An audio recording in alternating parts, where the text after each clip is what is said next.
just had bad track records. What? Okay. You know, we have what, Shooter Storm. Yeah, that's it. That's bad So you're enough. ginger, I thought he was bald. Well, you know, old ginger. Beard. Yeah, his beard is Yeah, ginger. Beard, you know. Yeah. Red beard. What did I say this episode was? 77, right? 77. 77. Alright. And welcome to the Wait, was she recording the whole time? Yes. That was the intro. That was the intro distance. Welcome to the Milo Beasley Show, episode number 77. Do-do-do-do-do. And we have a special guest this week. First off, returning as our co-host, Mr. Milo Beasley, back here. He's the intelligent one of the two. I actually got really excited about that intro. There it is. And of course, co-host Simon Says. And our guest this week, Colin Bowman. How you doing, buddy? Good, how are you? Uncle C. Uncle C. This is my return to co-hosting after a lengthy hiatus, and we'll get to interview my Uncle Cub. Yeah. Thank you for setting this up. Wait, I set it up. Co-hosting duties. Yes, but I'm here drinking ginger ale beer. No, you're drinking ginger ale. He's drinking ginger beer. I don't know what this is. This looks like pee. Are you drinking your pee? I think The problem is, you gave me this bottle. Maybe it might have been my pee. Speaking of that, real quick, there's a guy at my trivia show that was really drunk and tried to argue with me that the movie Life of Pi is supposed to be pronounced Life of P. Okay. Did you win?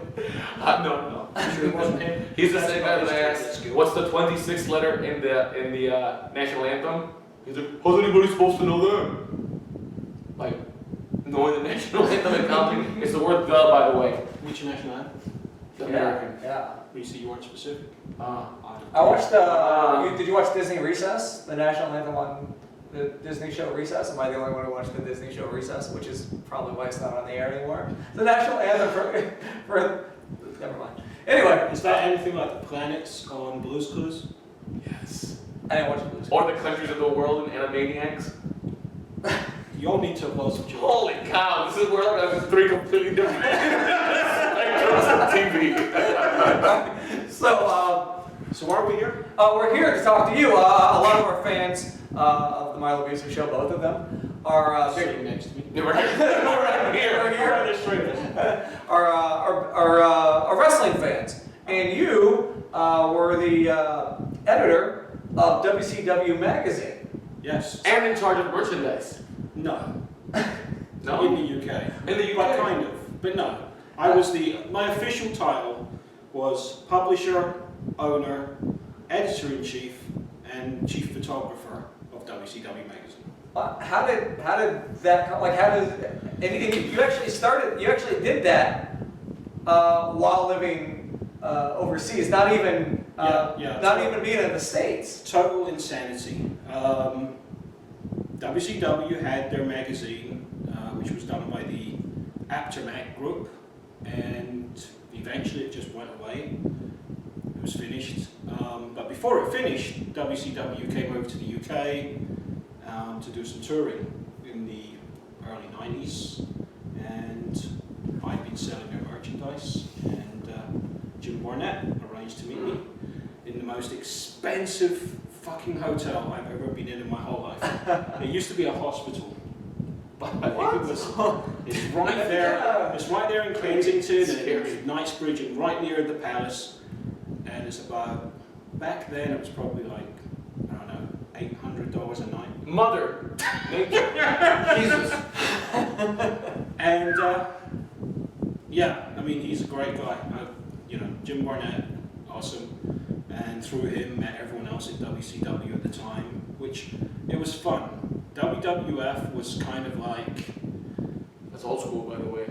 Yeah, well, Yes, that's what it was. It was weird. To the outside world, they would have been like a Britney Spears concert, and WCW was the Rolling Stones. But we all know what was going on behind the scenes. Yeah, the WWF got boobs. Uncle C had the blonde hair back then. White hair, which everyone thinks I did because, look at me, I've got white hair. But in all honesty, it was because when I went and shot the shows, and and they were on TV back in the UK. It was the only way my dad and my family could see me and pick me up. I mean, I looked so similar to Bill Apter and George Napolitano and the little Japanese guy, you know, Wally. So it was easy to mistake me. And So the pictures are outstanding. There's the picture of Jericho and you. Stay out of my way, Bowman. Yeah, I mean, that all came much later. I mean, we did a few UK tours, and I did the programs for those, which weren't... WWF used to do programs, Right. but to actually do a specific event program Is that what was a you very did? British thing. Is that what the programs there? They had the card and stuff like that, like Well, event or Nobody ever put a card. Any serious wrestling promotion does not print out hundreds of or thousands of magazines, as it was, and put a card in there because they want the flexibility. What they did was they put the 16 wrestlers on the tour, and even then you weren't guaranteed they would complete it. right. Awesome. Yeah, card's subject to change. But just don't do the card. Don't mention anything with storylines. Just do a nice big picture of the guy, a little bit of blurb about their history, and just turn it in. Of course, when you get to the middle, I mean, originally it was Sting, but then we got to the Hogan era, so I could get away. And the great thing about having Hulk and Randy and all those guys made my life so much easier, because instead of having to write 32 pages, Just for pictures. different ones, I would just do a big pin-up of Hogan. Another side of Hogan, that's 4 of the pages taken care of. Oh, here we go, Randy, you know, page for Randy with some words on the side. So my life became easy. The first tour of Hogan I did when nobody knew who anyone was, that was hard writing, and then the photography in the day wasn't that great, so we were doing lots of Photoshop, and it was probably Photoshop 1.0 or something. Right, probably It's like it was whatever like it was. a Photoshop. You know, so you're right, really having to cut things out and making it work. So Cutting stuff out like a ransom letter, or Simon's bedroom. It's not- Tiger Beat magazine. My Christmas cards. I mean, well, see, this is a legitimate question that I'm interested in. When you watch Japanese wrestling videos, you see the difference is glaring between an American wrestling crowd and a Japanese wrestling crowd. But what are the crowds like in Scotland and the UK and in that area? They're pretty similar to the Americans, where they're rowdy and chanting, or do they more like clap and respect and appreciate? no, they're complete arseholes. They really are. They don't. So they're Philadelphia fans, is what you're saying? Yeah, really. I mean, if you're in Glasgow, I mean, yeah, they're horrible. I mean, they'll shout what they want, they'll do what they want, they'll try and attack you. I mean, it's just they're not. It's. I think some of the Definitely most back then, it was like the thing to be like, oh, you're wrestlers, in Germany. To like disrespect the wrestlers? Yeah, and stuff? look at bar fights in Germany and stuff like that with the fan. I mean, it's crazy. It's like, oh, wrestling's not real, so we're gonna beat you up, and stuff like that. It shows what you've got. Well, I think some of the most famous episodes of WWE Raw in the past couple of years have been the London episodes. Yeah, they call it Bizarro World. They tend to cheer who they want, say what they want. So I guess that's just a continuation from. And do you think that is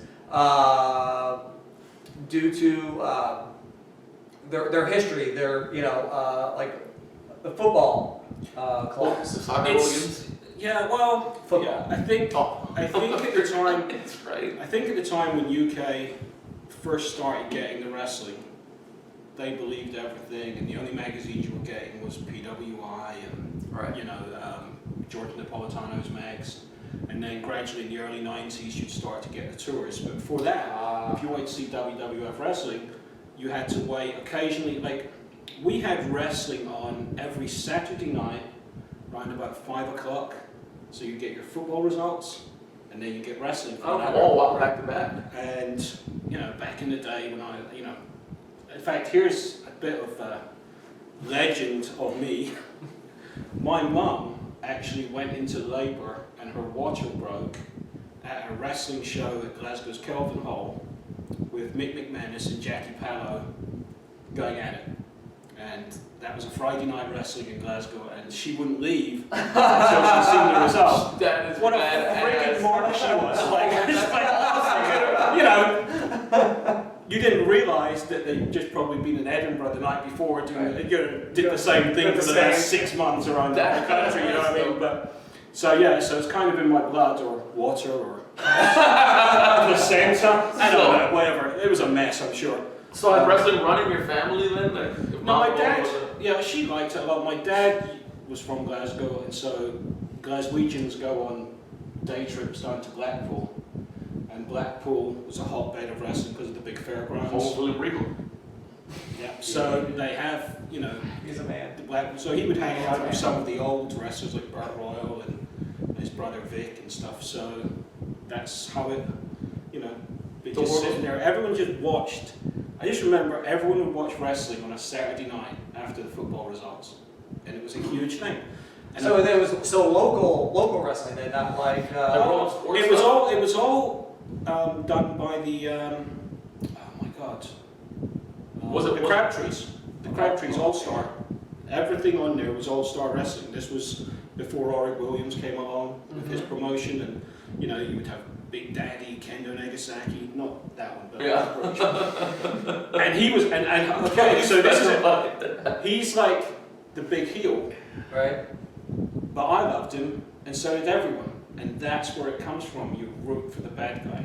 Ah. And so Big Daddy would be the good guy, and it's just like, oh, really? He's going to win. And then you get the big build up. That's going to be Big Daddy against Giant Haystacks. You're like, I'm waiting for this away. And then you get like 3 minutes of nothing, you know. The big belly thing.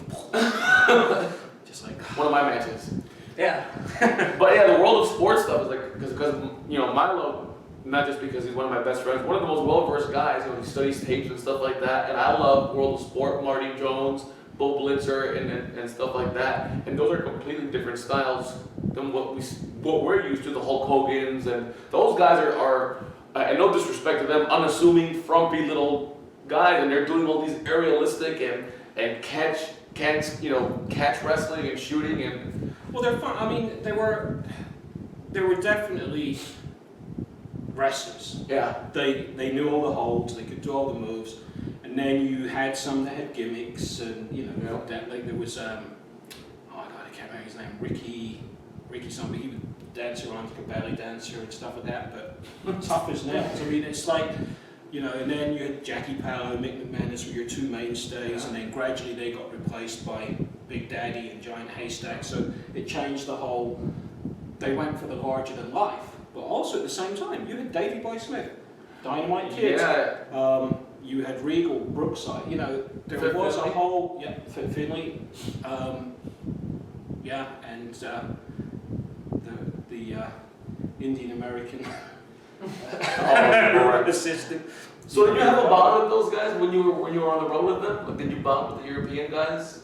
'Cause I know you made really close friends with a number of guys, some of who unfortunately are no longer with us, and that's one of the toughest parts of the business, seeing guys pass away way too soon. But did you gravitate more towards like the Regals? No.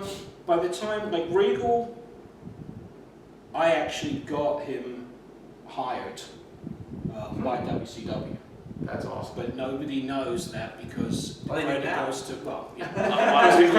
the credit goes to Paulie Dangerously, because when he was in the ring on that first British tour, he was wrestling Rude and stuff like that. Ah. Him and Paulie did a gimmick and the phone hit him on the head and stuff, and they went back and they said, hey, let's bring this guy over. But before that happened, Jim Barnett was trying to get some interest in WCW because there really wasn't any. They had hired this guy, Max Clifford, who, Google him. Oh Lord. Or look up the word sleazy in the Ooh. dictionary and it's going to come up. But he was the guy hired. And so I like that there's no holds barred, because Milo's got a question for you coming up. so they sent over Johnny B. Bad and PN News, who are two of the Shins' biggest favourites, send them over. Max Clifford goes, okay, well, I've got this great thing, Sunday Sport, which was our tackiest of tacky tabloids. I mean, it's like the Sun and Page 3 girls, which are topless girls. The Daily Mirror had the Page 5 girls with topless girls. The Daily Sport, Sunday Sport, whatever it was full colour, tits on every page. Yeah. So they We said, did that on Milo Beasley Show. That's That's what we right. do. I'll spring for that. so they send these two models to come to a hotel All right, room fine, I'll do it. to do a photo shoot. To do a photo shoot of Johnny Bad and PN News. And of course, this was plastered all over the papers. With Johnny B. Bad. Johnny B. Bad, naked girl, you know, it's like, so this wasn't really how to promote, you know, Jim Barnett was not overly impressed with this. That seems like a pretty good tactic to me. Ticket sales didn't really go Skyrocket. And he said to me, he goes, well, is there any British wrestlers that you know of? And of course, you know of some, but I had actually been to a WWF show at Wembley, and they had 3 British guys on there, and one of them was Regal? Yeah, and I thought to myself, you know what, with the Union Jack tights he had on and stuff like that, he would be, you know, he just had the big, you know, Right, yeah. and I said, there's a guy I saw, Steve Regal, good wrestler and stuff like that, so Jim Barnett goes, anyone else that he could go against? I'm like, well, I don't think he could go against, but if you can get Giant Haystacks, he's known by everyone. But then he decided it'd be a good idea to put that both in a match together. Oh, jeez. Well, What year about would this vehicle come? 91? Yeah, 91. So, so from there, Regal got hired by WCW. On another tour, we picked up Alex Wright. Alex Wright. Can you do the dance? I have a thing. You have a thing? I have a thing. That's Wonder Kid. Yeah. So we picked him up for a tour. So I was kind of close to him because I felt bad for being that young and just being cast into the den of wolves. But no, I wasn't particularly close to the European ones because they came along later. Yeah. Although I'd worked with Sting and Luger and all these other ones, I guess in the early days, the Steiners, insane, but, you know, everyone told me never be along with the Steiners. They're going to tape you up, you're going to have all kinds of bad things done to you. But I never ever had a single problem with that. They never did anything bad to me the whole time I've known them. But they did it to everybody else, though. I don't know.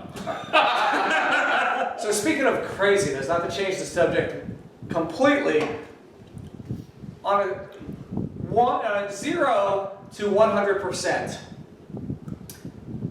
could Simon Says survive the ruckus? One game in the ruckus. Orlando City? No, he's not broken. I mean, He knows me. he's not going to be able to jump up and down. He's going to have a stroke. I'm in the room. So, do you know what the ruckus is? I'm here. Yeah. Well, Do you know what it is? Yes, I do. Why don't you tell everybody? I just want to make sure that Milo knows what it is. South End Zone, Orlando Citrus Bowl. Yep, you're in the right track. Now, you go. Sports. I apologise to all my ruckus brethren and sisters for this. Simon's ignorance. But. I would love to see Simon in the ruckus. I don't even know if I could. I'm an old man now. I don't know if I could survive the ruckus. I'm pretty rowdy. We'll have to bring you down there and see. Yeah, fire me. I'll go. Well, what you have to do an is episode. what you need to do is come to the. No. What you have to do is you have to come to the British Pavilion, Yes. which is my little subsection of the ruckus. We set up our big tents, Hell British yeah. flags. We do about 5 bottles of scotch because we have to toast the Queen. We picture I'm the in. Queen. And we toast her. I'm in. Hey, So if you want to do a live show, I think the season will start next March. Just come down to Lot 11. Are you in? Pinky promise. Hey, I've been to the Fox and Hound with Uncle Colin before. See, it's going to be ruckus till you die, and you might. I had a good run. But the next question that I wanted to ask about is, you did the photography thing with WCW, and you worked with some of the biggest names in professional wrestling, in the height of when wrestling was the thing. I have a word. When wrestling was mainstream at the height of its popularity, and then you switched to different roles to more recently the Wrestle Reunion thing. Which, I don't know how much or how little you want to talk about the Wrestle Reunion, but you busted your ass, you got all the sponsorships, you put it together, and how different was that compared to the roles that you had when you were with WCW to now being the figurehead of something so prominent bring legends to the attention of the fans and stuff? Well, Sal Carenti created Wrestle Reunion, and Sal is one of the most genuine, honest people that I ever worked with in the wrestling business, and that's a big statement. I mean, above him is Jimmy Hart, and then it's Sal, and then below that you can go down on different degrees of how much you trust someone. But Sal's straight up guy, and the wrestlers realised that. You know, I think we did 7 Wrestle Reunions. I wasn't at the first one. Holy cow, 7? Yeah, I wasn't at the first one, which was the big one in Tampa. But then, you know, well, the first 3 I really wasn't there. They were more TV tapings. But then I came on board for number 4, and my job was really to make sure that the fans got the best experience possible. That was my only thing. Make sure the wrestlers were there, make sure that all these people that paid this money to meet them left there happy. And of course, I couldn't be afraid to slap a few heads of these fans if they tried to like sneak in or stuff like that. But Wrestle Reunion was a great experience. I mean, it was really nice. I mean, I finished with WCW in 99, 2000.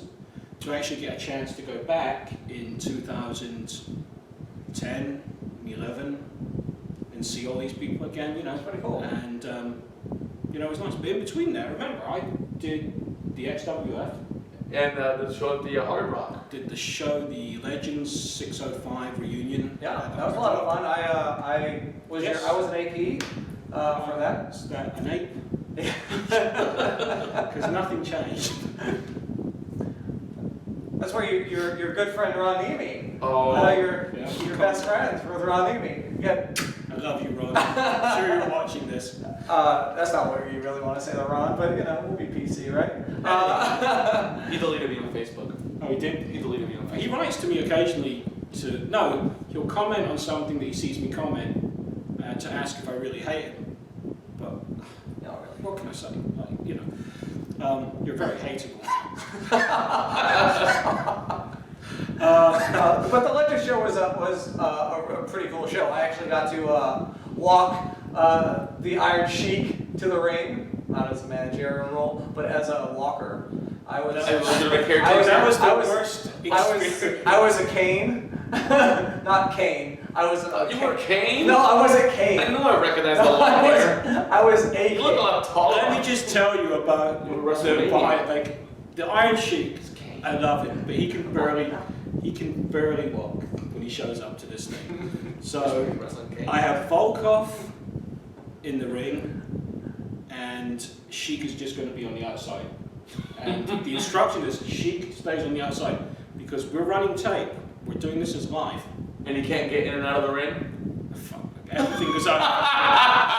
This is in the drum going nuts. So now I have Volkov singing the national anthem, Sheik in there on my way. And I'm like, how are we going to get him out of the ring? That's outstanding. That's WrestleMania 17. Simon, I think it's time. Do you have a top 5? I have a top 5 for Uncle Colin. All right, let's hear it. Uncle Colin, everybody, we covered the bases of professional wrestling and your aptitude for being around all this violence. A lot of folks don't know you are a prominent figure in Halloween Horror Nights, and you have a thirst for all things horror. So I'm asking top 5 objects to bludgeon someone with. Go. See, completely from left field. To bludgeon or just generally mutilate and destroy? To cause physical harm Well, my to the favorite, Rodney's of the world. number 5 would be my personal favorite, which is under my bed. Oh, Lord. And that would be Betsy Hockey Stick, which is a converted hockey stick with a big rubber thing on it. Whoa. I know, was that type of Whoa. And hockey sticks themselves are not to be effed around with to Yeah. begin with. But they're better when you cut the end off. Jeez. The 2 machetes hanging on the side of my bed are excellent for destroying people. Chainsaw. Yeah. Classic. Yeah. And he is an expert with the chainsaw. If you've been to Halloween Horror Nights in the last decade, I'm sure you had me up Pete a little, courtesy of Colin Bowman. 2 more. Oh, you can't beat a sledgehammer. Oh, But really, my favourite is open razor. there it Cut is. someone's head off and Straight use razor. that to beat the fuck out of someone else. Didn't disappoint. You amputate someone to beat them with the part that you amputated off of them. I'm gonna It's go very down. uncomfortable. Yes. No, wait, don't. Look, I have a please. present for you. Yeah, It's Christmas. A present? It's a turkey dinner. It's a turkey Mix it. dinner. And look, you don't even need a can opener. And you can drink it cold. I keep it So cold. I'm sure it's hard to find places to heat it up. You'd be surprised. Surprise me. Yeah, you just stick it on a car hood. Whose car? I don't know, whoever's paying for gas at the 7-Eleven. No, okay. And then they're like, what are you doing next to my car? And you're like, I'm just eating. And then Yeah, so But- Merry Christmas, there's your turkey. so thank you. Oh my gosh. Wait, I'll share. What- I'll share. what? Is there another one? What? Is there another present? No. He gave me a present. He gave me food unlike you did last week. Listen, Hunter S. Thompson. Leave my Ernest Hemingway costume alone. Alright, so before we wrap up, tell folks where we didn't even get a chance to talk about this, but where they can find your goodies on the Hollywood Collectibles. Oh, yes. www.hollywood-collectibles.com. And collectibles spelled properly with an I. And not for nothing, but great statues. I'm a collector, of course. And there's a bunch of corpses, not you. It's gonna be me apparently. There's really cool payment plans that can be set up for some of the bigger statues on the collectibles group. And Yes, that's awesome. Yeah, up to 12 pay now. Yeah, I mean it's check out the website. There's pretty much anything and everything as far as like statues. There's Resident Evil, Street Fighter, a giant Doctor Doom. And our favorite Batman. Yep, Batman stuff. And also look us up, British Pavilion for Orlando City, Facebook, the British Pavilion. That has 2 eyes, 3, 4, quite a lot of eyes actually. And of course, don't forget Simon at the Emerald_Emperor. That's right. And MiloBeasleyShow.com. Yes, and follow me on the Instas and Twits at The Wrestling Bum. Like us on the Facebook, and we'll see you next week. Episode 77. This is 77. This is I'll always be on 69. that was SoCal Val. Ugh. Not even touching that. With us.